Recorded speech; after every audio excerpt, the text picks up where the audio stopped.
சனாதனம் வேறு பக்தி வேறு அப்படின்னு சொல்லி அவர் பிரிச்சுக்கிட்டார். சனாதனம் அப்படின்றதே பக்தி தான். அதாவது அதை ரெண்டையும் நீங்கள் பிரிக்கவே முடியாது. அப்புறம் எதுக்கு திராவிட கட்சியில் இன்றைக்கு துணை முதல்வராக இருக்கக்கூடிய சனாதனத்தை ஒழிப்போம்னாரு? எதை ஒழிப்போம்னு சொன்னார்?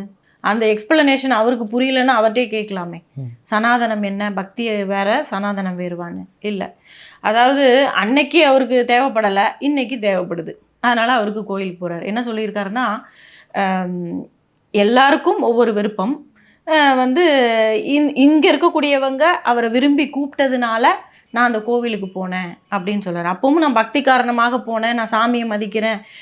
அவரே இதே திருமாவளவன் அவர்கள் தான் சொன்னார். என்ன சொன்னார்?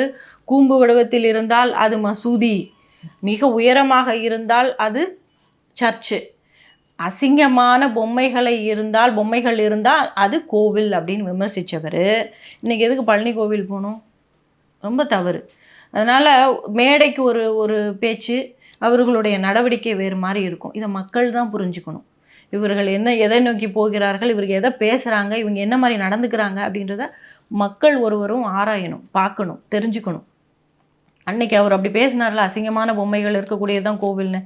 அப்போ அது பக்தி இல்லையா? கோவிலில் இருக்கிறதெல்லாம் பொம்மைகளா, கடவுள்கள் இல்லையா? அதை நீங்கள் அசிங்கமாக பேசினவர் இன்றைக்கி ஏன் பழனி கோவில் போகணும்? இன்றைக்கி அதுக்கு ஒரு மோசமான விளக்கம் வேறு. சனாதனம் வேறு, பக்தி வேறு. என்னை நிறைய பேர் விரும்பி கூப்பிட்டாங்க, அதனால் அந்த கோவிலுக்கு நான் போனேன் அப்படின்னு சொல்லியிருக்காரு.